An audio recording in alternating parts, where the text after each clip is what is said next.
வணக்கம். இன்னைக்கு நாம கொஞ்சம் மர்மமான ஆனா ரொம்பவே செல்வாக்கு செலுத்தின ஒரு சிந்தனையாளர் பத்தி ஆழமா பார்க்க போறோம். ஜி.ஐ. குர்ஜீஃப். அவரோட ஆரம்ப கால வாழ்க்கை. ஆமா, அதுக்கு ஆதாரமா குமுருவிலிருந்து ஞானப்பயணம் புத்தகத்தோட சில பகுதிகள் நமக்கு கிடைச்சிருக்கு. இந்த ஆதாரங்கள் குர்ஜீஃப் இப்படிப்பட்டவர், அவரோட பிறப்பு, அவரை சுத்தி இருந்த அந்த ஒரு அசாதாரண சூழல், அப்புறம் ஞானத்தை தேட அவரை தூண்டின சில விசித்திரமான நிகழ்வுகள் பத்தியெல்லாம் சொல்லுது.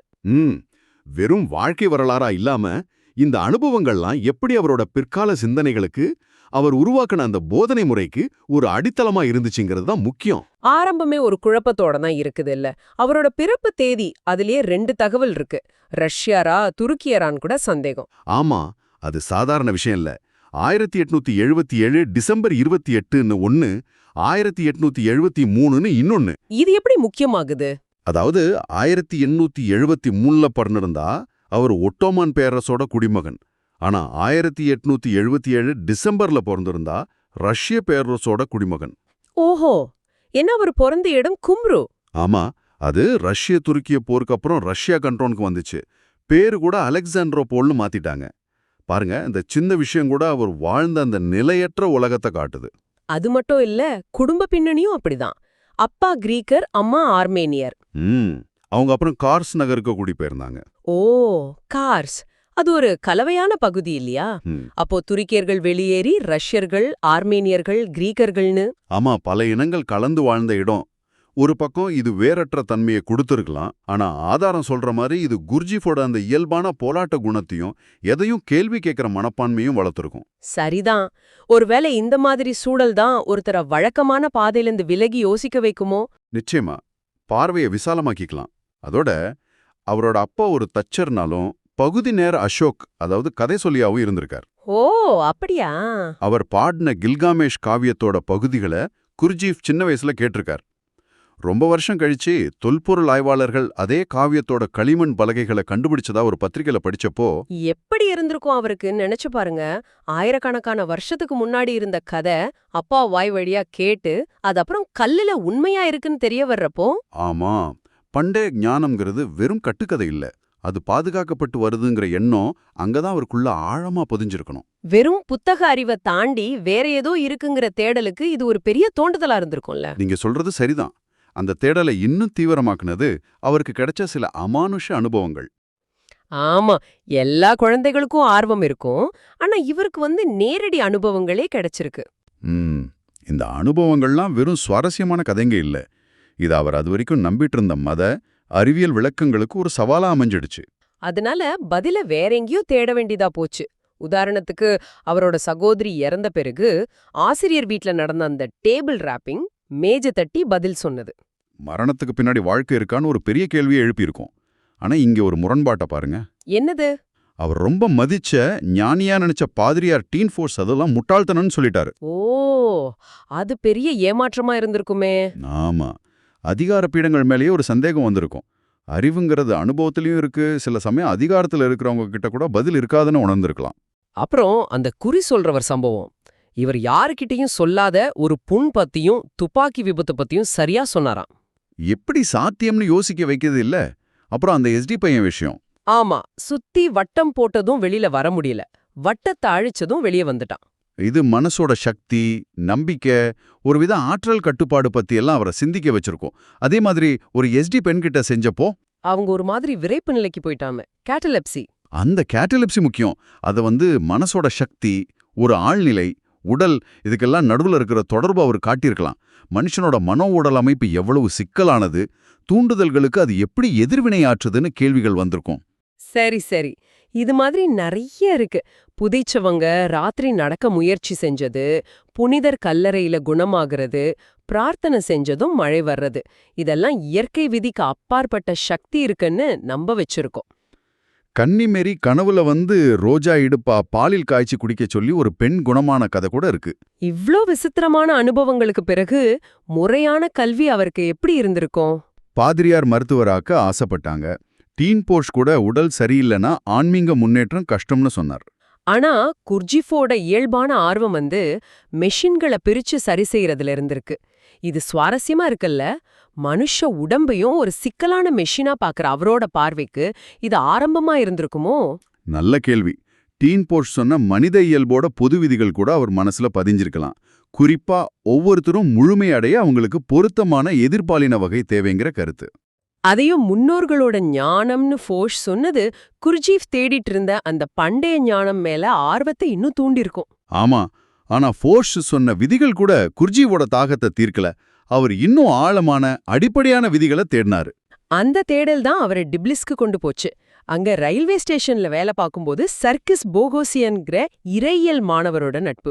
2 பேருக்கும் ஒரே ஆர்வம். மறைக்கப்பட்ட உண்மையான அறிவு எங்கேயோ இருக்குன்னு நம்பிக்கை. பழைய ஆர்மேனியா நூல்களை தேடி படிச்சாங்க. அப்புறம் ஆர்மேனியாவோட பழைய தலைநகரம் அணியோட இடிபாடுகள்ல ஆய்வு செஞ்சாங்க. அங்கதான் அந்த துறவி அறையையும் பழைய தோல் ஏடுகளையும் கண்டுபிடிச்சாங்களா? ஆமா, அந்த ஏடுகள்ல சர்மங் சகோதரத்துவம்னு ஒரு ரகசிய குழு பத்தி குளிப்பு இருந்துச்சு. சர்மங் சகோதரத்துவமா?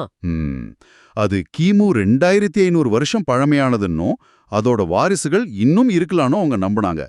இது ஒரு பெரிய கண்டுபிடிப்பு மாதிரி. தேடலுக்கு ஒரு திசையை கொடுத்தது இது. இந்த சர்மோங் சகோதரத்துவம் இது உண்மையிலே இருந்ததா இல்ல இது ஒரு குறியீடா? ஆதாரம் என்ன சொல்லுது? இதுல ஆதாரம் தெளிவா இல்ல.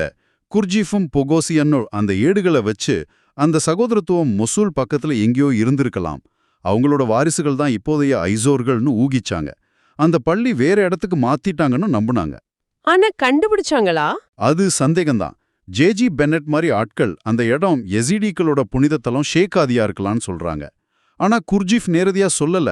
அவர் இமயமலை, துர்கிஸ்டான்னு மடாலயங்களுக்கு போனதா சொல்லியிருக்கார். அந்த சகோதரத்துவங்கிறது ஒரு இடமா இல்ல ஒரு ஞான பரம்பரையாங்கிறதே ஒரு கேள்விதான். சரி, அப்போ அவங்களோட முதல் ஞான தேடல் பயணம் எப்படி போச்சு? போருக்கு பின்னால அந்த நிலையற்ற சூழல் அவங்களுக்கு உதவுச்சுன்னு சொன்னீங்களே, அது எப்படி? அந்த சூழல் ஒரு விதமான சுதந்திரத்தை கொடுத்துச்சு. வழக்கமான சமூக கட்டுப்பாடுகள் கொஞ்சம் தளர்வா இருந்துச்சு. ஒரு பெரிய நகரத்துல செயின்ட் பீட்டர்ஸ்பர்க் மாதிரி இடத்துல இருந்திருந்தா குடும்பம், சமூகம்னா அழுத்தம் அதிகமா இருந்திருக்கும். ஆனா கார்ஸ் மாதிரி எல்லை பகுதியில. ஆமா, அவங்களோட இந்த விசித்திரமான தேடலை தொடர ஒரு வாய்ப்பு கிடைச்சுது. ஒரு ஆர்மேனிய தேசபக்தர் குழுவோட பயணத்துல தங்களையும் சேர்த்துக்கிட்டு முதல் பயணத்தை ஆரம்பிச்சாங்க. அந்த பயணத்திலயும் நிறைய சுவாரஸ்யமான விஷயங்கள் நடந்திருக்கு. பொகோசியனை விஷச்சிலந்தி கடிச்சது. அப்புறம் ஒரு பாதிரியார் கிட்ட இருந்த பழைய எஜிப்து வரைபடத்தை ராத்திரியோட ராத்திரியா திருட்டுத்தனமா காப்பி எடுத்தது. தப்புன்னு தெரிஞ்சும் தேடலுக்கு இது தேவைன்னு குர்ஜீஃப் நினைச்சது அவரோட குணத்துல இன்னொரு பக்கத்தை காட்டுது. அப்புறம் மாலுமிங்க கூட சண்டை. ஆமா, அதனால எதிர்பாராம ஒரு இங்கிலீஷ் போர்க்கப்பல்ல எஜிப்துக்கு போக வேண்டியதாச்சு. இஜிப்துல இளவரசர் யூரி லுபோவிட்ஸ்கியை சந்திச்சது ஒரு முக்கியமான தற்செயல்னு சொல்றீங்க. அதே வரைபடத்தை தேடி அவரும் வந்திருந்தாருங்கிறது தங்கள மாதிரி வேற சிலரும் இந்த தேடல்ல இருக்காங்கன்னு குர்ஜீஃப்க்கு ஒரு உறுதியை கொடுத்திருக்கும், ஒரு அங்கீகாரம் மாதிரி. ஆனா போகோசியன் இங்கிலாந்து போயிட்டாரு, குர்ஜீஃப் தனியா பயணத்தை தொடர்ந்தார். இந்த பயணங்கள்ல அவர் தேடின அறிவு கிடைச்சதான்னு தெளிவா தெரியலனாலும் சில முக்கியமான தொடர்புகள் கிடைச்சிருக்கு. குறிப்பா இசை அதிர்வுகள் பத்தின அவரோட கருத்துக்களுக்கு இது காரணமா இருந்திருக்கலாம் இல்லையா? ஆமா, அந்த விட்விட்ஸ்காயாங்கிற பெண் சொன்னது இசை மூலமா உணர்ச்சிகளை கட்டுப்படுத்த முடியும்னு ஆப்கானிஸ்தான்ல கத்துக்கிட்டதா சொன்னாங்க. நிச்சயமா. இது குர்ஜீஃபோட மிக முக்கியமான ஒரு கருத்துக்கு நேரடியா கொண்டு போகுது. மனிதன் அடிப்படையில ஒரு இயந்திரம். இயந்திரமா? ஆமா, அவனோட உணர்ச்சிகள், எண்ணங்கள், செயல்கள் எல்லாமே பெரும்பாலும் வெளியிலிருந்து வர்ற தூண்டுதல்களால, அதிர்வுகளால இயக்கப்படுற தானியங்கி பதில்கள் தான். நாமெல்லாம் யோசிச்சு செய்யறோம்னு நினைக்கிறோம், ஆனா உண்மையில நாம எந்த அளவுக்கு இயந்திரத்தனமா இருக்கோம்? இதுதான் குர்ஜீஃப் நம்மள நாமளே கேட்டுக்க சொல்ற கேள்வி. நீங்க சொல்றத கேட்டா நம்மளோட ரியாக்ஷன்ஸ் எல்லாம் எவ்ளோ தூரம் ஆட்டோமேட்டிக், எவ்ளோ தூரம் நம்ம கண்ட்ரோல்ல இருக்குன்னு யோசிக்க வைக்குது. அதான் உங்க சொந்த எதிர்வினைகளை யோசிச்சு பாருங்க. இசைக்கு அவ்ளோ சக்தி இருக்குமா? குர்ஜீஃப் எஸ்ஸீன் மக்கள் இசையால விதைய வளர வச்சத பார்த்தேனோ, ஃப்ரிட்ஸ் பீட்டர்ஸ் குர்ஜீஃப் இசையால ஒரு பெண்ண மயக்கமடைய வச்சத பார்த்தேன்னு சொல்றதும் கொஞ்சம் நம்புறதுக்கு கஷ்டமா தான் இருக்கு. அந்த காலத்துல இது ரொம்ப புரட்சிகரமாவோ இல்ல நம்ப முடியாத விஷயமா தோணிருக்கலாம். ஆனா ஒளி அதிர்வுகள் பொருள் மேலையும் மனநிலை மேலையும் தாக்கத்தை ஏற்படுத்துங்கிறது இன்னைக்கு ஓரளவுக்கு சயின்ஸ்ல நிரூபிக்கப்பட்டிருக்கு. ஓ, அப்படியா? குர்ஜீஃப் இத ஒரு படி மேல கொண்டு போய் இசையையும் சில குறிப்பிட்ட அசைவுகளையும் மனுஷனோட உள் ஆற்றலை எழுப்பவும் சுய விழிப்புணர்வை அடையவும் பயன்படுத்த முடியும்னு நம்பினாரு. இது துர்கிஸ்தான்ல அவர் போனதா சொல்ற அந்த ஷர்முங் மடாலயத்துல பார்த்த புனித நடனங்களோட தொடர்புடையதா தெரியுது. கண்ணை கட்டி கூட்டிட்டு போனாங்களாம், ரகசியம் காப்பேன் சத்தியம் வாங்கிக்கிட்டாங்களாம். ஆமா, அங்க இளவரசர் லுபோவெட்ஸ்கிய மறுபடியும் சந்திச்சதும் அந்த புனித நடனங்களை பார்த்ததும் முக்கியம். அந்த நடனங்களை கத்துக் கொடுக்க பயன்படுத்தின 7x7 கைகள் கொண்ட கருவிகள் பத்தின விளக்கம் ரொம்ப விசித்திரமா இருக்கு. 7x7 கைகளா? அந்த விளக்கம் குறியீட்டு ரீதியா ரொம்ப முக்கியம். 7 கைகள், ஒவ்வொன்றிலையும் 7 பகுதிகள், 7x7. இது குர்ஜீஃபோட 7 விதியோட law of 7 or law of octaves நேரடியா பொருந்தது. 7 விதியா? ஆமா, பிரபஞ்சத்தோட செயல்பாடு, இசை ஸ்வரங்கள், மனுஷனோட ஆற்றல் மையங்கள்னு எல்லாமே 7 நிலைகள்ல இயங்குதுன்னு அவர் பின்னாடி விளக்குனாரு. அந்த மிஷின்கள் நின்ன முக்காலி 3 விதி, லா ஆஃப் 3 எல்லாத்துக்கும் 3 சக்தி தேவை. ஆக்டிவ், பாசிவ், நியூட்ரலைசிங் குறிக்கலாம். ஓஹோ, அப்போ அந்த நடனங்கள், அத கத்துக்கடுத்த முறையெல்லாம் பிரபஞ்சத்தோட விதிகளை உடம்பு மூலமா புரிஞ்சுக்கிற ஒரு வழியா? ஆமா, அதுதான் அவர் பின்னாடி மூவ்மெண்ட்ஸ்னு கத்துக் கொடுத்த புனித நடனங்களோட ஆதாரமா இருந்திருக்கணும். சரி, இந்த பயணங்கள், அனுபவங்கள் மூலமா சில அடிப்படை விதிகளை கண்டுபிடிச்சார். ஆனா உண்மையான பதில்கள் எங்க இருக்குங்கிற கேள்விக்கு எப்படி வந்தார்? அங்கதான் ஒரு முக்கியமான திருப்பம் வருது. அவர் எழுதின ஹெரால்ட் ஆஃப் கமிங் குட் புத்தகத்துல உண்மையான பதில்கள் மனுஷனோட உள்மன சிந்தனையில, அதாவது அவனோட ஆழ்மனசுல மறைஞ்சிருக்குன்னு சொல்றாரு. உள் மனசுலையா? ஆமா, அதை அடைய ஒரே வழி சுய அவதானிப்பும் பகுப்பாய்வும் தான். அவர் கோபி பாலைவனத்துல தொலைஞ்ச நகரத்தை தேடுனதா சொல்ற கதை கூட உண்மையை வெளியே தேடறதுக்கு பதிலா உள்ள தேடணுங்கிறதுக்கான ஒரு உருவகமா இருக்கலாம். ஆனா அதே சமயம் அவர் பணம் சம்பாதிக்க சில நேர்மையில்லாத வழிகளையும் செஞ்சிருக்காரு. அதையும் மறக்கல. சிட்டுக்குருவிக்கு சாயம் பூசி அமெரிக்கன் கேனரின்னு வித்தது, ஹிப்னாட்டிஸ்ட் ஷோ நடத்தியது. பறவைகளுக்கு சாயம் பூசுறதா? இது கொஞ்சம்... ஆமா, அவரு தேடின ஞானத்துக்கும் இதுக்கும் சம்பந்தம் இருக்கிற மாதிரி தெரியலையே. இது அவரை ஒரு சிக்கலான மனுஷனா காட்டுது. உண்மைதான், இது அவர் ஒரு புனிதரா காட்டல, மாறா குறைகள் உள்ள ஆனா அசாதாரணமான தேடல் கொண்ட ஒரு நிஜ மனுஷனா காட்டுது. ஒரு கட்டத்துல ஒரு ப்ரொஃபஷனல் ஹிப்னாட்டிஸ்டா இருந்திருக்கலாம்னு கூட ஆதாரம் இருக்கு. இந்த சமயத்துல தான் 1904 வாக்குல கோபி பாலைவனத்துல அந்த பெரிய திருப்புமுனை ஏற்படுதா? ஆமா, பல தடவை துப்பாக்கி குண்டு பட்டு மீண்டு வந்த அனுபவங்களுக்கு பிறகு ஒரு சாயங்காலம் அவர் தன்னோட கடந்த காலத்தை பத்தி ஆழமா யோசிக்கிறாரு. என்ன யோசிச்சாரு? நான் கஷ்டப்பட்டு பெற்ற அமானுஷ்ய சக்திகள், தூரத்திலிருந்து மிருகத்தை கொல்ற சக்தி, மத்தவங்கள மனசால கட்டுப்படுத்துற சக்தி மாதிரி இதையெல்லாம் பெரும்பாலும் அகங்காரம், தற்பெருமை, பாலியல் ஆசை மாதிரி தன்னோட கீழ்நிலை எண்ணங்களுக்காக பயன்படுத்தினதை உணர்ந்து ரொம்ப வேதனைப்படுறார், மனச்சோர்வு அடைகிறார். இவ்ளோ சக்தி இருந்தும்? ஆமா, இவ்ளோ சக்தி இருந்தும் தன்னால சில வினாடிக்கு மேல சுயநினைவுல, செல்ஃப் ரிமெம்பரிங் இருக்க முடியல. தானும் ஒரு இயந்திரமா தான் இயங்குறேன்னு உணர்றார். இது ஒரு பெரிய அதிர்ச்சியா இருந்திருக்கும். அந்த உணர்வுல இருந்து அவர் என்ன செஞ்சாரு? அவர் ஒரு கடினமான முடிவை எடுத்தார். உண்மையான சுய விழிப்புணர்வை அடையணும்னா ஒரு பெரிய தியாகம் செய்யணும்னு உணர்ந்தார். பழைய காலத்து துறவிங்க மாறி தனக்கும் ஒரு நிலையான நினைவூட்டல், ஒரு அலாரம் கடிகாரம் வேணும்னு முடிவு செஞ்சார். என்ன முடிவு அது? அதன்படி தன்னோட ஹிப்னாட்டிசம், தெலிபதி மாதிரி அமானுஷ்ய சக்திகளை அறிவியல் ரீதியான ஆய்வுகளுக்கு தவிர வேற எந்த சுயதிருப்திக்காகவும் பயன்படுத்த போறதில்லைன்னு தனக்குத்தானே ஒரு கடுமையான சபதம் எடுத்துக்கிட்டார். அப்படியா? அந்த சக்திகளை பயன்படுத்தாம இருக்கிறதுனால வர்ற இழப்பு, இல்ல அந்த ஆசைய அடக்கிறதுனால வர உள் போராட்டம், அது அவரை எப்பவும் விழிப்பா வச்சிருக்கோன்னு நம்புனாரா? ஆமா, இது ஒரு ஆச்சரியமான திருப்பம். சக்தியை துறக்கிறது மூலமா உண்மையான விழிப்புணர்வு அடைய முயற்சி செய்யறது. மிகச் சரியா சொன்னீங்க. இதுதான் அவரை வெறும் அமானுஷ்ய சக்திகளை கையாள்ற ஒரு மந்திரவாதிங்கிறத தாண்டி மனுஷனோட உள்நிலைய மாத்துறதுக்கான வழிகளை சொல்ற ஒரு ஆசிரியரா மாறின தருணம்னு சொல்லலாம். உண்மையான மாற்றம் உள்ளிருந்து வரணும், வெளியில இருக்கிற சக்திகளாலேயோ அற்புதங்களாலேயோ இல்லைன்னு அவர் உணர்ந்துகிட்டார்.